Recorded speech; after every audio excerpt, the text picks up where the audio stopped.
ঢুকে সেটা থাকবে না, ডিজিটালাইজেশন ঢুকে গেছে।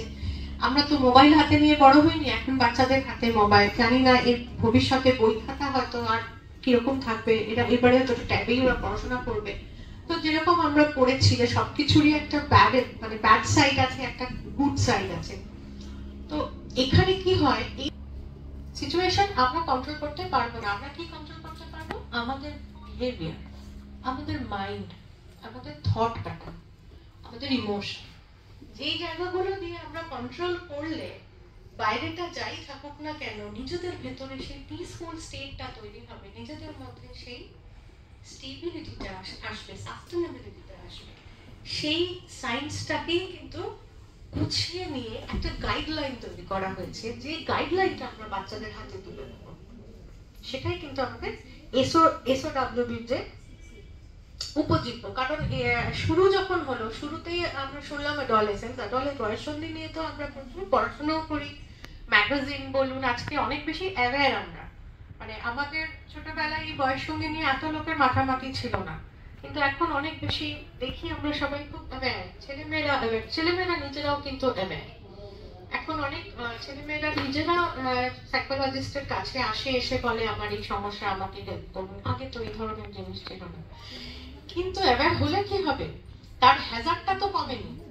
আমরাও যে হ্যাজার্ডটা ফিল করেছি, ওরাও সেই হ্যাজার্ডটা ফিল করছে। এবার হয়তো কমপ্লেক্সিটি বেড়ে গেছে, নেচারটা পাল্টে গেছে, কিন্তু হ্যাজার্ডটা হ্যাজার্ডই আছে। তো এই হ্যাজার্ড গুলোকে ইউজুয়ালি আমাদের বাড়ির লোকজন তাদের মতো করে কন্ট্রোল করানোর চেষ্টা করতে, কখনো শাস্তি দিয়ে, কখনো বুঝিয়ে, কখনো বিভিন্ন রকম পন্থা অবলম্বন করে। এখন আমরা সায়েন্টিফিক্যালি সেই হ্যাজার্ড গুলোকে ডিল করার জন্য শেখাচ্ছি বিভিন্ন রকম। তার এখন প্রক্রিয়া তৈরি হয়েছে শেখানোর। এসওডব্লিউবি তার একটা মাধ্যম। এই সাবজেক্টের মধ্যে দিয়ে আমরা বাচ্চাগুলোকে কিন্তু যদি বলি, বাবা সকালবেলা ঘুম থেকে ঠিক সময় উঠতে হবে, ঠিক সময় জামা কাপড়টা ধুতে হবে, যাও গিয়ে একটু এক্সারসাইজ করে এসো, না শুনবে। কিন্তু আমরা যদি লজিক্যালি বোঝাই যে তুমি যদি এক্সারসাইজ করো, তোমার কিন্তু একটা হ্যাপি হরমোন ডেভেলপ করবে, তোমার মনটা ভালো হবে, তুমি অনেক এনার্জি পাবে, কাজটা কিন্তু আজকের দিনটা খুব সুন্দর কাটবে, তখন শুনবে। সুতরাং আমাদের শোনা কথা একই রকম ভাবে আমরা শোনাবো না, একই জিনিসকে আমরা একটু অন্য মোড়কে শোনাবো। এটা হচ্ছে এসওডব্লিউবি উপজীব্য। মানে আর আমার এটা খুব বলার, মানে এটা না বললেই নয়, যে বর্ষাকে আমি ব্যক্তিগতভাবে আন্তরিকভাবে আমি ধন্যবাদ জানাচ্ছি যে এই ধরনের একটা সাবজেক্টকে মাথায় আনাটা, কনসিভ করাটা এবং সেটা সবার মধ্যে ছড়িয়ে দেওয়াটা, যে উদ্যোগটা নেওয়া হয়েছে তার জন্য। যাই হোক, তো এটা আমাদের এসওডব্লিউবি সায়েন্স অফ ওয়েলবিং এর এটা মেইন কন্টেন্ট। এরপরে আমরা কিছু ছোট্ট এক্সারসাইজে যাব, ভয় পাওয়ার কিছু নেই। সেই এক্সারসাইজটার পরে আমরা ফার্দার লাঞ্চ ব্রেক, এবং তারপরে আমরা আরেকটু ডিসকাশনে যাব। হ্যাঁ, আপনাদের প্রশ্ন, আপনাদের কিছু জানতে চাওয়া। ঠিক আছে, থ্যাংক ইউ। ধন্যবাদ রিমঝিমদি। আমি সায়ন্তী। শুভ্রাদি এবং রিমঝিমদি আপনাদেরকে এই সাবজেক্টটার একটা ধারণা দিল, এবং আমাদের স্ক্রিনে যেটা রয়েছে আমি একদম সাবজেক্টিভ পার্টে দেখানোর চেষ্টা করছি। 11 and 12 এর মধ্যে কি কি বিষয় নিয়ে সাবজেক্টটা তৈরি হয়েছে। আপনাদের কাছে বুকলেট রয়েছে প্রত্যেকের কাছে। যে কথাটি উঠে এলো, প্রথমত আমাদের এই ওয়ার্কশপটি, কর্মশালাটি করার উদ্দেশ্য একমাত্র আমরাই বলবো, আপনারা শুনবেন সেরকম না। আপনারা তো প্রত্যেকেই শিক্ষক এবং শিক্ষিকা, আপনাদেরও কিছু ধারণা রয়েছে। আমাদের এই সাবজেক্টটা একটা নির্দিষ্ট কোনো বিষয় না, এটা অনেকগুলো বিষয়ের একটা সমষ্টি। আপনারা যদি একটু ইউনিট গুলোকে দেখেন, দেখবেন কোনো না কোনো জায়গায় আপনারা নিজেরা যে বিষয়টি পড়ান তার সাথে কিছু না কিছু মিল রয়েছে। আমরা এই সেশনের, মানে প্রথম ব্রেকের আগে একটা সেশন রাখার চেষ্টা করেছি, যে যার জন্য আপনাদের একটা টেবিলে কয়েকজনকে নিয়ে বসানোর প্রথমেই আপনাদের বলা হলো, অনুরোধ করা হলো। আমরা যেটা করেছি, এই যে সিলেবাসের যে বিষয়গুলি রয়েছে তার উপর বেস করেই একটা ছোট্ট এক্সারসাইজ রেখেছি এখানে, যাতে এই ইন্টারাকশনটা আমাদের বাড়ে। আমরা এই অধ্যায়ে আপনাদের থেকে কিছু শুনতে চাইছি। আমরা কিছু চিরকুট রেখেছি, কোনো কঠিন খেলা নয় বা কিছুই নয়, শুধু মাত্র ওয়ান ওয়েটা যাতে না হয় সেই জন্য বিষয়গুলো আপনাদের কাছে নিয়ে যাব। একটি করে বিষয় আপনাদের কাছে থাকবে, এবং আপনারা যেটা করবেন, যারা একটা টেবিলে বসে রয়েছেন, আপনারা যদি তারা সেই বিষয়টি সম্পর্কে মিনিট 10-15 একটু নিজেদের মধ্যে আলোচনা করেন, এবং এক দুজন আপনাদের মধ্যে, সবাইকে হয়তো না, সবাইকে আমরা সুযোগ দিতে পারবো না, আমাদের সময়টা কম, সেই হিসেবে 10-15 মিনিট আপনাদের একদম আলোচনার জন্য আমরা ছাড়বো। এবং তারপরে আপনারা যদি আমাদের সাথে, প্রথমে আমরা আপনাদের থেকে শুনতে চাই, কোনো একদম মানে এখানে আপনারা অনেক অভিজ্ঞ, অনেকেই অনেক অভিজ্ঞ, নির্দিষ্ট জায়গায় ছাত্রছাত্রী গঠনমূলক কাজে আপনারা অলরেডি যুক্ত। সুতরাং এরকম হবে না যে আমি এসে এখানে কনসেপ্ট অফ মেন্টাল ওয়েলবিং বা এনভায়রনমেন্টাল ওয়েলবিং পড়াবো। এবং আমরা পরবর্তী ধাপে যেটা রেখেছি, আমরা 3 জন বিষয়ভিত্তিক আলোচনা অবশ্যই করব। আপনারা যেগুলো বলবেন সেই পয়েন্টগুলোকে মাথায় রেখে আমরা এক একটা বিষয় কিভাবে পড়ালে ছাত্রছাত্রীদের কাছে আরো গ্রহণযোগ্য হবে, সেটা আপনাদের কাছ থেকে শোনার পর আমরাও সেই আলোচনাটা রাখবো। আমার মনে হয় এই বিষয়ে আপনাদের আলোচনামূলক জায়গাটায় কোনো আপত্তি থাকবে না। আমি যদি এই একটা করে চিটকুট এক একটা টেবিলে নিয়ে যাই, আমি নিয়ে যাচ্ছি, অসুবিধা নেই। একটা করে বিষয় আপনারা নেবেন, আলোচনা করবেন, তারপরে শুনবো।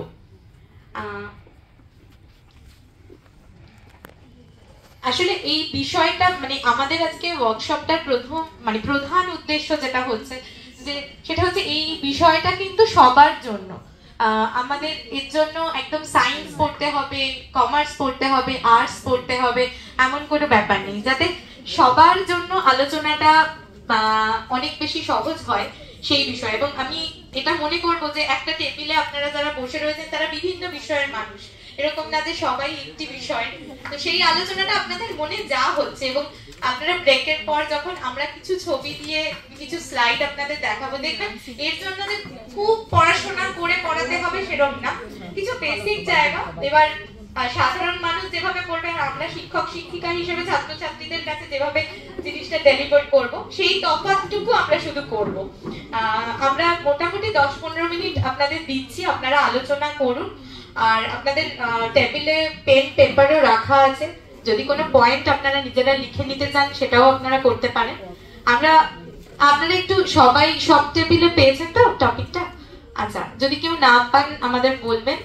আপনারা একটু নিজেদের মধ্যে একদম আলোচনা করে নিন, আমরা 10-15 মিনিট পর যে কোনো 1-2 জন কাছে, হ্যাঁ আপনাদের যেরকম ভাবে সুবিধা হবে, আমরাও বিষয় ভিত্তিক আলোচনা করব। আফটার লাঞ্চ আপনাদের যে ইন্টারঅ্যাকশন পর্বটি আমরা বিফোর লাঞ্চ করব, এবং আফটার লাঞ্চ আমরা প্রত্যেকটা ইউনিট ধরে ধরে যতটুকু প্রয়োজন, যেভাবে যতটুকু আলোচনা প্রয়োজন সেভাবে আমরা করব। আশা করি আপনাদের ভালোই লাগবে।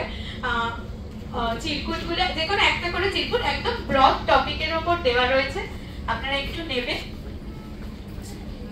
ওখানে যদি কোনো টেবিলে ওনারা যোগ দিতে পারেন, বা কোনো বড় গ্রুপ থেকে যদি ভেঙে যেতে পারে, যেটা সুবিধা। কোনো টেবিলে যদি অনেক বেশি সংখ্যায় হয়ে যায় তো ওই 2 জনের গ্রুপে আপনারা জয়েন করতে পারেন।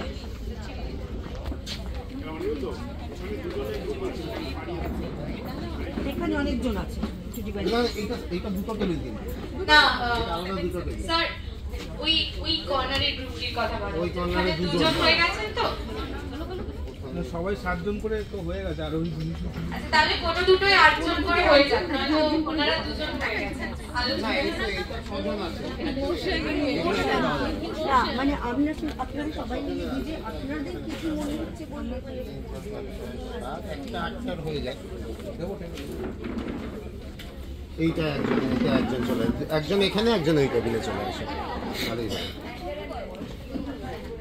এখন মোটামুটি 12:30 বাজছে, আমরা 10 মিনিট মতো একটু আলোচনার জন্য আপনাদের নির্দিষ্টভাবে নিজেদের আলোচনার জন্য দিচ্ছি, এবং তার মধ্যে কারোর যদি কিছু বলার থাকে একটু হ্যান্ড রেজ করবেন, আমরা শুনবো আপনাদের কথা।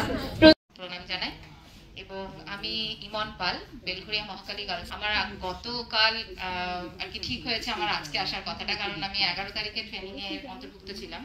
তো আমার যেহেতু স্কুলে পরীক্ষা আছে ওই কারণে আমি আজকে উপস্থিত হয়েছি। এখানে এসে মানে এখানকার পরিবেশে আলোচনাটা শুনতে তো ভালোই লাগছে। স্কুলের অনেক সাবজেক্টের কম্বিনেশনে অনেক কিছু রয়েছে, তার মধ্যেও নতুন করে একটা সাবজেক্ট ঢুকলে হয়তো আমাদের চাপটা বাড়বে, ক্লাসেস বাড়বে, কিন্তু এই জিনিসটা শেখাটা, ভালো থাকাটা শেখাটা একটা অ্যাডোলেসেন্স পিরিয়ডের একজন ছেলে মেয়েদের জন্য যে কতখানি প্রয়োজন। কারণ এখন সমাজের এতটা অবক্ষয় চলছে চারিদিক থেকেই, তো সেক্ষেত্রে আমরা যদি সমাজ গড়ার কারিগর হয়ে আমাদের ছেলে মেয়েদেরকে ভালো থাকাটা শেখাতে পারি, তার সার্থকতা অ্যাজ এ টিচার মানে এর থেকে বেশি আর কিছু হতে পারে না। তো আমার এখানে আলোচনা প্রসঙ্গে যে টপিকটা উঠে এসছে সেটা হচ্ছে role of finance in wellbeing, অর্থাৎ ভালো থাকার জন্য আমাদের যে অর্থনৈতিক স্বাচ্ছন্দ্য বা ইত্যাদি এই জায়গাটার কতখানি প্রয়োজনীয়তা রয়েছে। আমরা জানি যে আমাদের চাহিদা বলতে যেটা আমরা বুঝি ভালো থাকার জন্য, বা নর্মালি যদি আমরা বলি যে আমাদের মানব জনমে যে চাহিদাগুলো দরকার, অন্ন বস্ত্র বাসস্থান, তার বেসিক নিডসটা ফুলফিল করতে গেলেই আমাদের অর্থের প্রয়োজন। অর্থ ছাড়া আমরা এক পাও এগোতে পারবো না। তো সেই জায়গাতে আজকালকার দিনে যদি আমরা অ্যাডোলেসেন্ট পিরিয়ডের ছেলে মেয়েদেরকে মনে করি যে ভবিষ্যতে তাদেরকে প্রতিষ্ঠিত করব বা তারা প্রতিষ্ঠিত হবে এই এই জায়গায়, মানে একটা কাউন্সিলিং এর পর্যায়ে যখন আমরা আফটার 10 ওদেরকে একটা, তো তাদেরকে সবসময় তো আমরা বলি যে এই সাবজেক্ট নিলে এরকম জায়গায় তোমরা যেতে পারো, এই সাবজেক্টগুলো নিলে একাডেমিক কেরিয়ার তোমার খুব ভালো হবে, বা তুমি ইঞ্জিনিয়ারিং ডাক্তারি যেগুলো যেভাবে এগোনো সেটা এগোতে পারবে।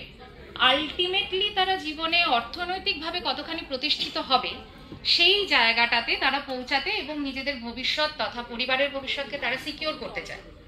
তো সেই জায়গাতে দাঁড়িয়ে পরবর্তীকালে আমরা নিজেরাও অনেক সময়তে সেটা ফিল করি যে এখন যত বড় হচ্ছি, যত বয়স বাড়ছে, এত চারিদিকে ফিনান্সের একটা ক্রাইসিস, এত মেনটেন করে চলতে হয়, এই হোম লোন, এই এটার লোন, এই এডুকেশনাল লোন, এত কিছু ব্যালেন্স করে চলতে হয়। সেটা যদি আমরা ছোটবেলার থেকে একটা ছেলে মেয়েকে শেখাতে পারি যে কতখানি বাজেটটার উপরে গুরুত্ব দিলে আমরা সঠিকভাবে নিজেদেরকে, নিজেদের জীবনের মানকে বজায় রেখে নিজেদেরকে জীবনে প্রতিষ্ঠিত করতে পারবো, সেটা কিন্তু এই সাবজেক্টের এই কনসেপ্টটাকে অনেকটাই গুরুত্ব দিয়ে বোঝানো যাবে।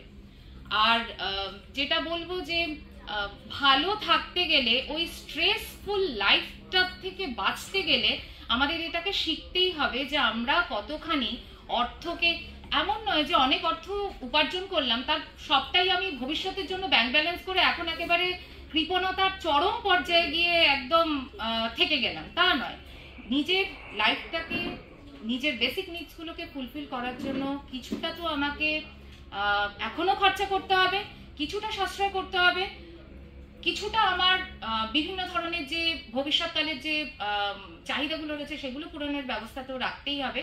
আর আমরা কখনোই, যেমন আমি পড়াতে গেলে আমাদের তো সাবজেক্টে, আমি হিউম্যান ডেভেলপমেন্টের টিচার, তো আমাদের বাজেটটা আছে সাবজেক্টে, তো সেটা পড়াতে গেলে আমি অবশ্যই বলি যে সব সময়তে কিন্তু আমরা এখন ইনকাম করছি এখনই খরচা করে ফেলবো এটা যেমন নয়, আবার এখন ইনকাম করছি সেটাকে জমিয়ে রেখে ভবিষ্যতে খরচা করবো তাও নয়। আফটার রিটায়ারমেন্ট আমার যখন বয়স হয়ে যাবে, যখন কোনো কর্মক্ষমতা থাকবে না, তখন কিন্তু আমাকে বেঁচে থাকতে হবে। রিটায়ারমেন্টের পরের দিনই আমি মরে গেলাম তা তো নয়। সুতরাং আমার বেঁচে থাকার জন্য মিনিমাম কিছু রিকোয়ারমেন্ট আমি কিছু সেটা আমি মেনটেন করে চলবো, সেটা বজায় রাখতে গেলে আমার জমানোটাও দরকার। আবার আমি যখন এটা যদি ছোটবেলা থেকে শেখাই আর কি, সে কারণেই বলছি, আমি যখন লাইফটাকে এখন চালাচ্ছি, এখনো আমার ধীরে ধীরে আপগ্রেডেশন প্রত্যেকটা মানুষ চায়। যে গ্রামে আছে সে শহরে আসতে চায়, যে শহরে আছে সে আরো ভালো থাকতে চায়। সেটাকে বজায় রাখতে গেলে কিন্তু আমাদের ইকোনমিক ব্যালেন্স যেটা, তার জন্য যে ফিনান্সের দিকটা, সেটাকে অবশ্যই গুরুত্ব দিয়ে চলতে হবে। এবং সেটা যদি আমরা ছোটবেলা থেকে, ইভেন যেটা পকেট মানি আমরা যেটা বলি, যে বাবা মা হয়তো সপ্তাহান্তে ছেলে মেয়েকে টিফিনের জন্য কিছু দিয়ে রাখে, ওটা তার মধ্যে থেকেও কিন্তু বাঁচায়, তার মধ্যে থেকে ওদের প্রয়োজনীয় পছন্দসই কিছু জিনিসপত্র ওরা কেনার চেষ্টা করে। তো সেগুলো যদি ফিনান্সটা তারা না জানে বা বাজেটটা তারা না জানে, তারা কিন্তু পারবে না। তাদেরও ঘট আছে, তারাও 1 টাকা 2 টাকা যা বাস ভাড়া থেকে ফিরলো সেগুলোকে জমায়। এটাই ফিনান্সের সূত্রপাত, ফিনান্সিং এর সূত্রপাত। নমস্কার। আমি দক্ষিণ দিনাজপুর ডিস্ট্রিক্টের বালুরঘাট থেকে আসছি। আমি স্কুলে, আমি নদীপাড়া অ্যাসেসমেন্ট টিচার, আমি HDRM পড়াই, এখন নতুন নাম যেটা HDRM, আমি যেটা এখন ক্লাস 12-এ যাদের সেটা HMFR ছিল। তো সেখানে আমাদের টপিকটা আমি ডিরেক্টলি আসি, আমাদের টপিকটা হচ্ছে ডিজিটালাইজেশন অ্যান্ড ওয়েলবিইং। তো খুব ভালো সাবজেক্ট, হ্যাপনিং টপিক, যেটা নিয়ে বাড়িতে এই মুহূর্তে বাবাদা আমার পাশের স্কুলেরই টিচার, আমরা অনেক পূর্ব পরিচিত। তো আমাদের দুজনেরই যেহেতু জানি আমরা যে বাড়িতে আমার দুজন, একজন ছেলে একজন মেয়ে, বাবাদার একজন ছেলে, তো যন্ত্রের যে যন্ত্রণা সেটা আমরা প্রতি মুহূর্তের শিকার আমরা সবাই হই কম বেশি। এবার যে চ্যালেঞ্জের ব্যাপারটা এখানে রিঞ্জু ম্যাম একটু আগে বললেন যে ওয়েলবিইং ব্যাপারটাকে আমরা কিভাবে তুলে ধরবো, এটা আমাদের প্রত্যেকের কাছে, আমরা বাবা মা হই বা না হই, আমরা দাদা হই, দিদি হই, যেই হই না কেন, বাড়ির ছোটদের বা বড়দেরও যারা এই ডিজিটালাইজেশনের নেগেটিভ দিকটার খপ্পরে পড়ছি, সেটা আমি নিজেও নিজেকে ইনক্লুড করে বলছি, সেটার হাত থেকে আমরা যদি বেরোতে না পারি, অন্ততপক্ষে টাইম ম্যানেজমেন্টটা যদি আমরা নিজেরা না শিখি বা অ্যাপ্লাই করি, তাহলে কিন্তু আমাদের সত্যি নিজেদের বিপদ আমরা নিজেরা ডেকে আনবো। এবং সেক্ষেত্রে বাচ্চাদের রিয়ারিং করা বা ব্রিঙ্গিং এর ক্ষেত্রে সেটা যে কতগুলো নেগেটিভ ইম্প্যাক্ট ফেলছে তার উপরে প্রচুর এখন সিনেমা তৈরি হচ্ছে, ডকুমেন্টারি তৈরি হচ্ছে, ওয়েব সিরিজও, ইনফ্যাক্ট সবকিছুই, যেগুলো কিন্তু প্রতি মুহূর্তের গ্রাসের হাত থেকে আমাদের নিজেদেরকে বাঁচানোটা আমাদের কাছে বিশাল বড় চ্যালেঞ্জ। এখন ডিজিটালাইজেশন ছাড়া তো আমরা এখন নিজেদের ভাবতেই পারি না। সত্যি কথা বলতে অডিওভিজুয়াল এড হিসেবে আমরা যে ডিজিটাল প্ল্যাটফর্মকে পেয়েছি, সেইটার প্লাস পয়েন্টটা এতই বেশি যে সেক্ষেত্রে আমরা ছেলে মেয়েদেরকে যদি ওই প্লাসের দিকগুলোকে হাইলাইট করি, সেটা one of the ways to raise awareness. তো এটা একটা দিক আমাদের মনে হয়। তাছাড়া যেটা যে আমরা কিভাবে একটা সাপোজিংলি যে একটা যে বাচ্চা বা যে আমি যে এই বয়সী মাঝবয়সী একজন মানুষ, আমি অ্যাসপায়ার এখনো করি, বিইং আ টিচার আমি এখনো অ্যাসপায়ার করি যে একজন আইপিএস যাচ্ছে বা একজন আইপিএস যখন মক ইন্টারভিউটা দিচ্ছিলেন, এই যে মক ইন্টারভিউর কনসেপশন, এটা তো আমরা ডিজিটাল প্ল্যাটফর্ম থেকে দেখেছি, সেটা যে শার্পনেস, সেটা যে ওই হ্যাপনিংটা, এটার ইম্প্যাক্ট আমাদের উপর যদি এখন এতটা পড়ে, তাহলে যারা অ্যাসপায়ারিং ক্যান্ডিডেট তাহলে তাদের উপর কতখানি পজিটিভ ইম্প্যাক্ট করতে পারে, তো সেটা আমাদের মাথায় রাখতে হবে। তাহলে আমরা যদি এই জিনিসগুলোকে সব জট ডাউন করে বাড়ির আলোচনার বিষয়বস্তুটাকে যদি ওই দিকে একটু পজিটিভ দিতে রাখতে পারি, তাহলে বোধহয় আমাদের নিজেদেরও ভালো লাগবে। আর নানা রকম খেলা, গেম টেম এগুলো তো আছেই, কিন্তু যে গেমগুলো অনলাইন গেম, যেগুলো আমাদের হ্যাকিং এর আওতার মধ্যে ফেলতে পারে, যেগুলো আমরা ক্রাইম ব্রাঞ্চের কাছ থেকে নানা রকম অ্যাওয়ারনেস প্রোগ্রাম আমাদের স্কুলগুলোতে চলতেই থাকে কম বেশি, সেগুলোর মাধ্যমে তো অ্যাওয়ারনেস ছড়ানো হচ্ছে। ওই জায়গা দিয়ে হ্যাজার্ড গুলোকে বোঝানোর চেষ্টা করতে হবে, যেগুলো আমরা নিজেরা স্কুলে শুনছি, পুলিশ ডিপার্টমেন্ট থেকে এত এত কিছু হচ্ছে, সেমিনার বা যে কোনো গ্যাদারিং, সেগুলো আমরা বাড়িতেও যদি অ্যাপ্লাই করি, তবে কিন্তু এই যে আমরা বই পড়ার, নতুন বইয়ের যে গন্ধ, সেই গন্ধটা কতখানি আমাদের ভেতরে প্রথিত থাকতে পারে, সেটা তাগিদে বইমেলায় যে আমরা শুধুমাত্র একটা চপ সিঙ্গারার দোকানে যাব না, বইয়ের গন্ধ শোনার জন্যই যাব, এই জিনিসটা কিন্তু আমাদের নিজেদের দায়িত্ব নিয়ে আমরা কতটা সফল হব অসফল হব সেটার দিকে না তাকিয়ে আমাদের এইটা ওদের মধ্যে, বাচ্চাদের মধ্যে প্রতিষ্ঠা করতে হবে। সবার আগে আমার নিজেকে দেখতে হবে যে আমি সেই দিকে যাচ্ছি কিনা, তাহলে সেটা যদি করি আমার মনে হয় সেটা দিয়ে অনেকটা হবে। এবারে আমি তাকিয়েছি এইদিকে যে আমাদের এই নতুন সাবজেক্ট যদি সত্যি সত্যি ইন্ট্রোডিউস হয়ে গিয়ে থাকে, সেটার পজিটিভ দিক কতখানি হতে চলেছে। সত্যি সত্যি আমরা যেগুলো এইচডিআরএম পড়ানোর সময় যে সাইকোলজির দিকগুলো আমরা বাচ্চাদের বলি, 11-12 এর বাচ্চারা যারা ভীষণ ভালনারেবল গ্রুপ, সেই গ্রুপের বাচ্চাদেরকে এত কিছু বোঝানোর পরেও যখন তারা ফেসবুকে কাউকে খুঁজে নিয়ে একটা সাংঘাতিক মানে ডিভাস্টেটিং জায়গায় পৌঁছে যাচ্ছে, চোখের সামনে দিয়ে চলে গেল, তখন যে খুব খারাপ লাগাটা, সেটা যাতে রেটটা কমে, এটা আমরা এই আশাটা রাখছি। কিন্তু পাশাপাশি আমার আরেকটা প্রশ্ন, যে আমরা যে সাবজেক্টটা এখন পড়াচ্ছি এইচডিআরএম, সেটা কতখানি একটা সাস্টেইনেবিলিটির মুখে সেটা পড়ছি কিনা, এটা আমার 1 নম্বর প্রশ্ন। দ্বিতীয় হচ্ছে হেলথ মানে ফিজিক্যাল এডুকেশন, এই সাবজেক্টটা যেহেতু এগুলোকে মার্চ করানো হয়েছে, তো ধীরে ধীরে একই সাবজেক্ট ধরুন আমার এইচডিআরএম প্লাস এই সাবজেক্টটা যদি আমার স্কুলে ইন্ট্রোডিউস হয়, তাহলে আমরা স্টুডেন্ট স্ট্রেংথটা আমাদের কমে যাচ্ছে নাকি বা কমে যাবে নাকি, এইটা মানে এইটার দিকে কিন্তু আমারও একটা দৃষ্টি থাকছে, মানে আমাদের সবারই নিশ্চয়ই থাকবে। এবং আশা করছি আমরা নিজেরাও নিশ্চয়ই ট্রেনিং যখন পাচ্ছি আমাদের পড়ানোর খানিকটা দায়িত্ব নিশ্চয়ই দেওয়া হবে, তো সেক্ষেত্রে কিভাবে সেটা ব্যালেন্স আউট হবে বা আমাদের আগের সাবজেক্টের গুরুত্বটা কমে যাচ্ছে নাকি, সেটাই খালি আমার একটুখানি নেগেটিভ অ্যাসপেক্ট, যদি অ্যাজ সাচ নেগেটিভ নয় কিন্তু মানে মনে হচ্ছে ওটা একটা প্রশ্ন চিহ্নের মুখে পড়ছে, এটা আমার প্রশ্ন। ঠিক আছে, আপনি খুব ভালো বলেছেন। আমি ওনার লাস্ট যেটা আপনি লাস্টে যেটা বললেন সেটুকুর উত্তর আমি দিই, যেটা এটা কাউন্সিলের সঙ্গে যেহেতু জড়িত। যে দেখেছেন আমরা যে আমাদের কাগজ দিয়েছে ওতে দেখতে পাবেন যে আমরা 3টে সেটেই সাবজেক্টটা রেখেছি, মানে সায়েন্স আর্টস কমার্স সবাই এই সাবজেক্টটা নিতে পারবে, ফলে ওই দিক দিয়ে অসুবিধা নেই। কিন্তু আপনি যে আশঙ্কাটা করছেন স্টুডেন্ট কমে যাবে, সেটা কেন আমি সেটা বুঝলাম না। মানে কিসের স্টুডেন্ট কমে যাবে আপনার সাবজেক্টে?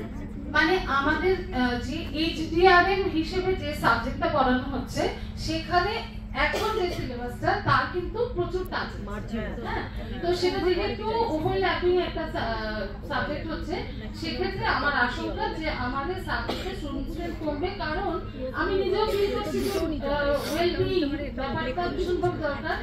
আমরা বাড়ির অবস্থা দিয়ে বা স্কুল সবকিছুর অবস্থা দিয়ে সেটা বুঝতে পারছি, সেই জন্য সেটা আমার দেখার বিষয় যে এটা কমছে নাকি বা কমার পসিবিলিটি কতটা, প্রবাবিলিটি রেটটা একটু আলোচ্য বিষয়। আমি বলি যে এই সিলেবাসটা তৈরি হয়েছে, দেখবেন সিলেবাসটা একটু ভালো করে দেখেন যে এটা সাইকোলজি আছে, নিউট্রিশনের একটু পার্ট আছে, ফিনান্সের একটু পার্ট আছে, এই এইচপিইডি মানে এইচপিইডির একটু পার্ট আছে, সাইকোলজি পার্টটা কিন্তু বেশি আছে, আপনার সাবজেক্টও একটু আছে, মিলিয়ে মিশিয়ে এই সাবজেক্টটা তৈরি। এবং আমরা যে সাবজেক্টটা দিচ্ছি স্কুলগুলোতে তাতে আমরা বলে দিচ্ছি যে কোন কোন টিচার থাকলে এই সাবজেক্টটা আমরা সেই স্কুলে দিতে পারবো, সেটা আপনার ওখানে লেখা আছে, দেখতে পারবেন, তো ওইভাবে অ্যাপ্লাই করবেন। এটা কিন্তু একটা মিলিয়ে মিশিয়ে সবকিছু মিলিয়ে এখন সামাজিক পরিস্থিতির সঙ্গে এই সাবজেক্টটাকে রাখার জন্য এটা তৈরি করা হয়েছে। আপনি এই সাবজেক্টটা খুব প্রত্যেকটা আপনি যদি রাজ্যে যান খুব বেশি পাবেন না, খুবই কম জায়গায়, মানে ওয়েস্ট বেঙ্গল অন্যতম একটা রাজ্য যেটা এই সাবজেক্টটা তৈরি করছেন বা করেছেন বা চালু করছেন। এইভাবে এগোতে হবে আমাদের। তো সাজুজ্য আছে, আমি অস্বীকার করছি না, সাজুজ্য আছে, কিন্তু তার মানে এই নয় যে একই মানে পুরো এই নিলে এটা নেবে না, বরঞ্চ স্টুডেন্টদের তো সুবিধা। হ্যাঁ, সুবিধের জায়গাটা ভাবার চেষ্টা করছি যে আশা করি সেটা হবে, কিন্তু পাশাপাশি ওই যে আপনাকে বললাম ওই একটা ডাউট আমার আছে, মানে ওটা যতক্ষণ না ফাইনালি বাচ্চাদেরকে নিতে দেখবো এবং সেটাতে কি রকম এইচডিআরএম এর কিন্তু এবার আমি যতটুকু জানি সিলেবাস অনেক চেঞ্জ হয়েছে।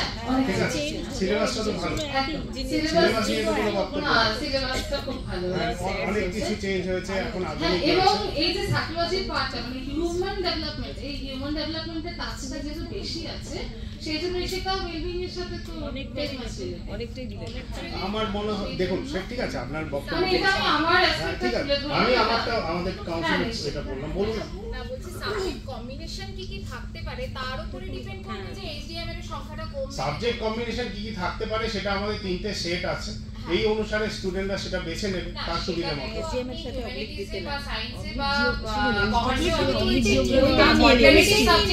যেমন আমাদের হিউম্যান ডেভেলপমেন্টটা অল্টারনেটিভ সাবজেক্টটা তো স্কুল কর্তৃপক্ষ ঠিক করবে, এটা তো স্কুলে কোন কোন সাবজেক্ট আছে সব স্কুলে, কিন্তু কেমিস্ট্রিও আছে। আমি বলছি সেটটা আমরা তৈরি করে দিয়েছি, কিন্তু আপনার স্কুলে কোন সাবজেক্ট আছে সেটা তো আপনার স্কুলে জানবে বা আপনার স্কুল আমরা দেবে স্টুডেন্টদের। না না, এটা আমি সেটা বলছি না, আমার কাউন্সিলের পরীক্ষাটা যখন হয় তখন জিওগ্রাফি আর হিউম্যান ডেভেলপমেন্ট একই দিনে সেটা হবে না, সেটাই বলছি, সেটা তো হবেই না, সেইভাবেই রুটিন হবে, ওটা নিয়ে চিন্তা নেই, সেইভাবেই সেট তৈরি করা। এটার পরবর্তীকালে গ্র্যাজুয়েশন লেভেলে যদি কোনো অপশন না থাকে তাহলে সিলেবাস সেইগুলো ম্যাডামরা আপনাদের পরবর্তী সেগুলো আমি আমাদের পার্টটা বলি। আর আরেকটা জিনিস আমার যেটা মনে হয়, যতই ওভারল্যাপিং হোক প্রত্যেকটা সাবজেক্টের একটা নিজস্ব স্টাইল থাকে বা একটা নিজস্ব ওজন থাকে। তো এবং আরেকটা আমার নিজের মনে আছে, আমি যখন স্কুলে সাইকোলজি পড়েছি তখন কিন্তু আমি তার সাথে এডুকেশন রেখেছিলাম, হ্যাঁ মানে they are very alike subject। কেন রেখেছিলাম যে ফাঁকিবাজি দিতে পারবো, মানে একটা পড়লে অন্যটা আমি লিখে দিতে পারবো। এটাও কিন্তু স্টুডেন্টদের মধ্যে একটা কাজ করতে পারে যে এগুলো কাছাকাছি তো, সুতরাং একটু কম পড়লেও হবে, ওভারল্যাপিং একটা পড়লে দুটোই হয়ে যায়। আর আরেকটা ছোট টিপস আমি আপনাকে দিই, যেহেতু ডিজিটালাইজেশনের কথা হলো, সেখান থেকে যেটা ইউজুয়ালি আমি বলে থাকি আমার ছেলে মেয়ে যাবতীয় আশেপাশে যারা আছে বা যারা আমার কাছে হেল্প নিতে আসে, আমি বলি যে নেট ইউজ করো, ডেফিনেটলি গুগল ইউজ করো, কিন্তু গুগল ইউজ করে দেখো গুগল ইউজ করলে কি ক্ষতি হয়, মানে ওটাই ওইভাবে কাজে লাগাও, তাহলে কিন্তু ওরা খুব অ্যাওয়্যার হয়ে যায়। ওদের যদি আমরা ডাইরেক্ট হ্যাঁ না বলে ওদেরকে যদি আমরা ওটাকে খুঁজতে মানে সাইড এফেক্টটাকে বোঝার কথা বলি, তাহলে কিন্তু ওরা বেশ ওই হয়। হ্যাঁ, এরপরে কোথায় যাব? আমাদের কিন্তু খুব ভালো লাগছে যে আপনারা ইন্টারঅ্যাক্ট করছেন। নমস্কার, আমি দক্ষিণ দিনাজপুর থেকে আসছি। দক্ষিণ দিনাজপুরের বালুরঘাটের একটি স্কুল আশুতোষ বালিকা বিদ্যাপীঠ থেকে আমি আসছি। আমার সাবজেক্ট স্কুলে HDRM পড়াই আর আমি হিউম্যান ডেভেলপমেন্টের স্টুডেন্ট। এখানে আমরা যে টপিকটা পেয়েছি সেটা হলো সেলফ অ্যান্ড ওয়েলবিং, এবং সেলফ অ্যান্ড ওয়েলবিং বলতে গেলে প্রথমেই ম্যাডাম যেটা বললেন যে ওয়ার্ল্ড হেলথ অর্গানাইজেশন যে ডেফিনিশনটা দিয়েছিলেন যে হেলথ বলতে কেবলমাত্র ফিজিক্যাল হেলথ নয়, হেলথ মানে ফিজিক্যাল, মেন্টাল, সোশ্যাল সব ওয়েলবিংই বোঝাচ্ছে। তো আমি যখন ওয়েলবিং বোঝাবো, এখানে সেলফ ওয়েলবিং বলতে আমাকে নিজের ওয়েলবিং ভাবতে গেলে আমাকে প্রথমেই আমার ফিজিক্যাল হেলথ মানে ফিজিক্যাল হেলথটা ঠিক আছে কিনা সেটা আগে আমাকে জানতে হবে যে আমি ফিজিক্যালি কতটা ঠিক আছি, এবং সেটা ঠিক রাখতে গেলে আমাকে regular balance diet, regular exercise সেগুলো ঠিক রাখতে হবে, মানে সেটা আমাকে সেই বিষয়ে সচেতন হতে হবে। নেক্সট আসি আমার মেন্টাল হেলথ। তো সেই মেন্টাল হেলথ ঠিক রাখতে গেলে আমাকে পারস্পরিক যে সম্পর্ক মানে রিলেশনগুলো, পার্সোনাল যে রিলেশনশিপ গুলো আছে সেগুলোকে আমাকে ঠিক রাখতে হবে। হ্যাঁ, আর এই আর কি এইটুকুনি। ধন্যবাদ। একটা প্রশ্ন করছি যে এই যে সায়েন্স অফ ওয়েলবিং সাবজেক্টটা, এটা পরবর্তীকালে ওরা হায়ার স্টাডিজে কি সাবজেক্ট নিতে পারবে বা অন্য কোন লাইনে যেতে পারবে সেটা নিয়ে যদি একটু বিশদে আলোচনা করে দেন আপনারা। আফটার 12 গ্র্যাজুয়েশন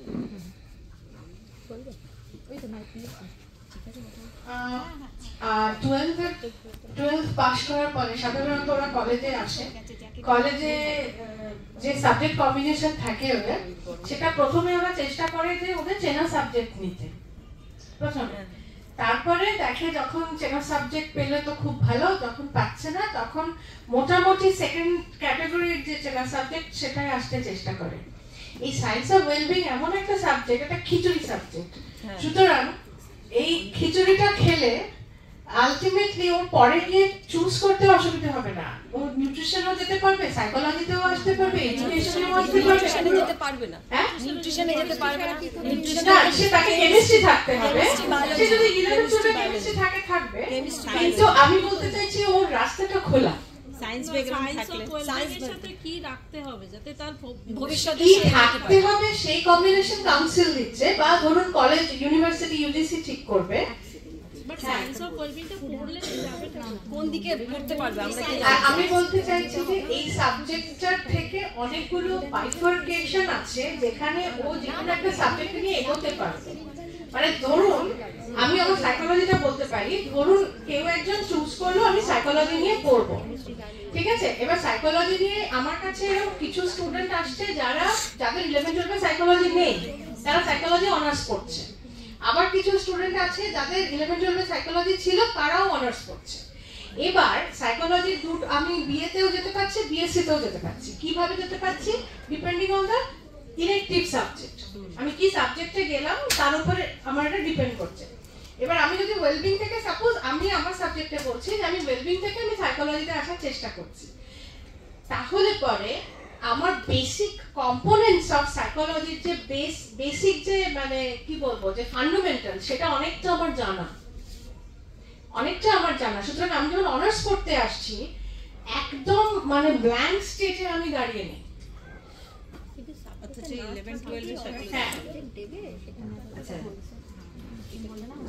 মানে আমি যতটুকু জানি যেহেতু এই বিষয়টা নিয়ে ভাবনাটা একদম নতুন এবং স্কুলে ইন্ট্রোডিউস করার ভাবনাটা খুব ইউনিক, কারণ সারা পৃথিবীতে স্কুলে এই ধরনের সাবজেক্ট পড়ানো হয়, অথচ আমাদের দেশে যেগুলো ছোটবেলায় পড়ানোর কথা সেগুলো বড়বেলায় পড়ানো হয়, এবং সেটাও কারা পড়ে না, যারা নিজেরা অনেক দূরদর্শী অথবা যাদের ওই গাইডেন্সটা আছে যে এই সাবজেক্টটার এই ভবিষ্যৎ। মানে ইঞ্জিনিয়ারিং পড়ে যে এনভায়রনমেন্টাল সায়েন্সে পিএইচডি করা যায় আমাদের ছোটবেলায় স্কুলের ছেলেমেয়েরা জানতো না, এখন জানে। অর্থাৎ একটা বিটেক করে তারপর সে যে কোনো একটা মাস্টার্স করে সে পিএইচডি করে কিন্তু এনভায়রনমেন্টাল সায়েন্সে। এই যে এত সোলার পাওয়ার এবং এত রকম, আমি বারবার বলছি ব্যবহারিক বিজ্ঞান, যেটা আমরা বলি যে বিজ্ঞান কি শুধু বইয়ে পড়লাম, মুখস্থ করলাম, লিখলাম, নম্বর পেলাম, নো, এটা কিন্তু আমাদের অ্যাপ্লিকেশন ইন লাইফ না থাকে, ওই যেটা সবাই আমরা বলছি যে একদম ফাইন্যান্সিয়াল সাস্টেনেবিলিটি, অর্থাৎ আমি শেষ পর্যন্ত কেমন আছি সেই জায়গা থেকে আমি যতদূর জানি, কারণ আমিও আপনাদের মতো প্রশ্ন করেছিলাম যে এই যে সবাই নিতে পারবে সেক্ষেত্রে কি রকম, সেটাও কিন্তু এখনো অনেকটা না ভাসন্ত অবস্থায় আছে। অর্থাৎ সায়েন্স সাবজেক্টে কেউ যদি স্ট্যাটিস্টিক্স, কেমিস্ট্রি এবং এই সাবজেক্টটা নেয় তাহলে আমার তো মনে হয় যে সাইকোলজি অনার্সটাকে হেসে খেলে দেবে, অথবা কেউ যদি আর্টসের সাবজেক্টের সঙ্গে এটা নেয় সে নিউট্রিশন অনার্স নিয়ে পড়তে গেলে তাকে একটা প্রেফারেন্স দেবে, কারণ এই বিষয়টার সিলেবাস দেখলে আপনারা বুঝবেন, এবং আমরা সেকেন্ড হাফে ডিসকাশনটা রেখেছি যে সেখানে সাইকোলজি, শারীরিক স্বাস্থ্য, মানসিক স্বাস্থ্য, বেড়ে ওঠা, interactions, social behaviours, even behaviour science আমাদের দেশে কিন্তু মাস্টার্স পড়তে গিয়ে লোকেরা পড়ে, কিন্তু বিদেশে কিন্তু স্কুল কলেজে পড়ানো হয়। এবার আমাদের ছেলেমেয়েরা সর্বভারতীয় জায়গাতেই আমরা পিছিয়ে যাচ্ছি already. Paschimbanga what Bengal use to think today জায়গায় আর আমরা নেই। আমাদের ছেলেমেয়েরা ভালো রেজাল্ট করছে, ভীষণ গভীর সাবজেক্ট, হায়ার সেকেন্ডারিতে অনেক বেশি পড়ানো হতো আগে, কিন্তু ওদের যে ভাসমান জ্ঞানের জায়গাটা থেকে না ওরা অনেক কিছু ল্যাক করতো, অনেক জায়গায় ওরা পিছিয়ে থাকতো। মানে আমরা যখন স্কুলে পড়েছি তখন আমরা এসব শব্দই জানতাম না, আমি অ্যাটলিস্ট, ওরা তো জেনেছে, আমি তো একদমই জানতাম না।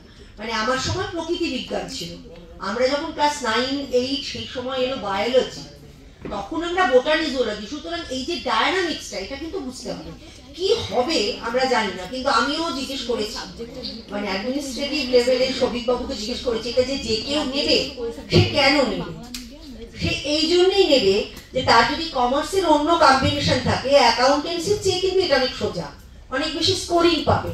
এবার কমার্সের দুটো সাবজেক্টের সাথে এটা যদি কেউ নেয় এবং তারপর সে কমার্সের একটা সাবজেক্টে অনার্স করে, তো তার পক্ষে হাই বেটার স্কোরিং নিয়ে যাওয়া সম্ভব হলো।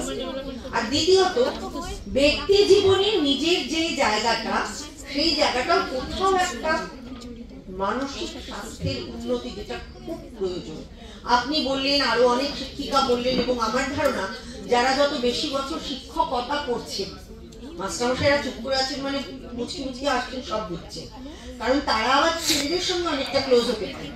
মানে আমার কোএডুকেশন কলেজ বলে আমার অভিজ্ঞতা আলাদা, ছেলেদেরকে গায়ে হাত বুলিয়ে ওদের পেটের কথা বের করতে হতো, ওদের ট্রিমেন্ডাস সমস্যা থাকে, ওরা বাবা মার সঙ্গে শেয়ার করতে পারে না। আমরা কিন্তু আমাদের নিম্নবিত্ত মধ্যবিত্ত মানে ভারতবর্ষের লোক এখনো কিন্তু বাবা মা ততক্ষণা ছেলেমেয়ের সঙ্গে সহজ হতে পারেনি। আর আমিও মনে করি মা বাবা বন্ধু, এখানে আমি একটা জিজ্ঞাসা চিহ্ন দেবো, মা বাবা কি বন্ধু হতে পারে? মা বাবা বন্ধুত্বপূর্ণ আচরণ করতে পারে মায়ের জায়গা থেকে, বাবার জায়গা থেকে, তা না হলে তো আমরা শাসনটাই করতে পারবো না, বন্ধু কি করে হবো? তো এই যে ব্যালেন্সের জায়গাটা শিক্ষক রাখতে পারে। আপনাদের সবার ওই জন্য গ্রিভান্স সেল আছে, বাচ্চাদের মেন্টরিং আছে, স্কুল কলেজ সর্বত্র।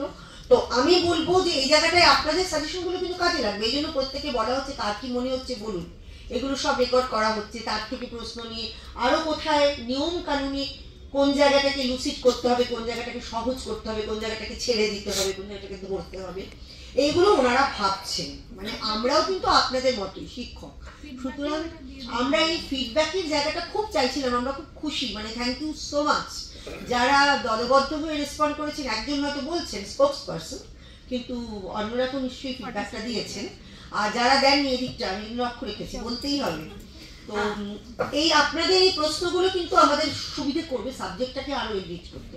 তবে আমিও সৌভিকবাবুকে জিজ্ঞেস করেছিলাম, উনি বলছেন যে কেউ নিতে পারে। এবং আমি জানি যখন আমাদের এখানে স্কুল লেভেলে চালুই হয়নি, এমনকি কলেজেও বোধহয় সেমেস্টার চালু হয়নি, তখন প্রেসিডেন্সিতে সেমেস্টার চলত। এবং সেখানে আমার পরিচিতদের আমি দেখেছি যে অদ্ভুতভাবে সায়েন্স নিয়ে পড়ে গিয়ে আর্টসে একটা সাবজেক্টে অনার্স নিয়ে ফেলেছে। সায়েন্সে ভালো রেজাল্ট হলে তো নেই বলে যা কিছুই অনার্স নিতে পারে অ্যাডমিশন টেস্ট দিয়ে। এবং তারপর তারা যখন বলছে যে তোমরা যা খুশি কম্বিনেশন নিতে পারো, তখন যারা সায়েন্স নিয়ে পড়ে এসে হিউম্যানিটিসের অনার্স নিয়েছে তারা বায়োলজি কম্বিনেশন নিচ্ছে, ফিজিক্স কম্বিনেশন নিচ্ছে, বলছে তো 12 স্ট্যান্ডার্ড আমি কি হেঁটে খেলে প্রচুর নম্বর পাবো। কারণ কি জেনারেল সাবজেক্টস আমরা যেটাকে মাইনর বলছি, মাইনরের তো স্কোরিং এইচএস লেভেলে যদি কেউ ভালো স্টুডেন্ট হয় জাস্ট অ্যাবসলিউটলি নো প্রবলেম। এই জায়গাগুলো ওদেরকে বোঝাতে হবে যে দেখ সাবজেক্টটা এমন জীবনমুখী, সাবজেক্টটা এমন স্কোরিং ইজি। কারণ কোনো ফিজিক্সের সূত্র এবং অঙ্ক নেই, অনেকে অঙ্ক ভীতু হয়। এটা তাদের জন্য খুব ইন্টারেস্টিং যে খানিকটা বাণিজ্যমুখী খানিকটা বিজ্ঞানমুখী। অর্থাৎ 12 পাস করে যে নিউট্রিশন সায়েন্স নিয়ে পড়তে চায়, কারণ প্রচুর চাকরি, বিশেষ করে মেয়েদের প্রচুর চাকরি নিউট্রিশন পড়লে, শুধু স্কুলের চাকরি নয়। মানে আমি বলি আমার ছাত্রছাত্রীরা স্কুলের চাকরি পাইনি, স্কুলের চাকরি নিয়ে যে কি অবস্থা সেটা আমার চেয়ে আপনারা ভালো জানেন। কিন্তু তাদেরকে তখন আমরা পরামর্শ দিয়েছি, তারা রেডিওলজিস্ট হয়েছে বিএসসি করে, তারা নিউট্রিশনিস্ট হয়েছে বিএসসি করে, আবার অনেকে দালালের পাল্লায় করে বাবা ভিটেবাটি বিক্রি করে নার্সিং করিয়েছে এবং কিছুই হতে পারেনি। সুতরাং এত কিছু দেখে ফেললাম যে ওদের নিজেদের আমার জন্য কি ভালো, শিক্ষাটা খুব জরুরি। এটা না আমরাও চাইছি যে আপনারা ওদেরকে বোঝান। এবং কম্বিনেশনে এটা কিন্তু ওনারা ফ্রি রাখবেন, যে ওই রকম ভাবে ম্যাচিং যে স্কুলগুলো দিতে পারবে। যে স্কুলের ওরম টিচার আপনার মতন আছেন, তিনি একটু পড়ে, আমরা যদি একটু করে পড়াতে পারি আপনারা একদম পারবেন। কারণ আপনারা তো ওই এজ গ্রুপটা নিয়ে ডিল করছেন।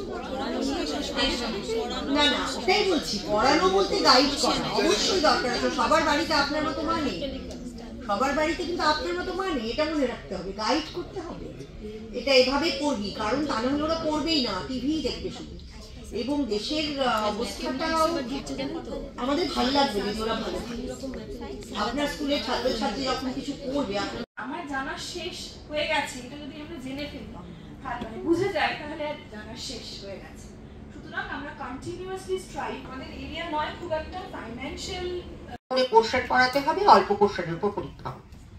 এবারে আমি বলবো আপনারাও ভেবে রাখুন, আপনাদের সমস্তটা শুনতে শুনতে যা যা প্রশ্ন জাগবে সেগুলো সব লিখুন বা আপনারা প্রশ্ন করুন। আমরা যতটা সম্ভব আপনাদেরকে আর কি এখান থেকে যাওয়ার আগে আমি দেখতে চাই যে আপনারা আমরা যেটা বলতে চেয়েছি সেটা নিয়ে যাচ্ছেন, মানে আমরা যেন হতাশ না হই যে আমরা পারলাম না আপনাদেরকে দিতে। Thank you for this.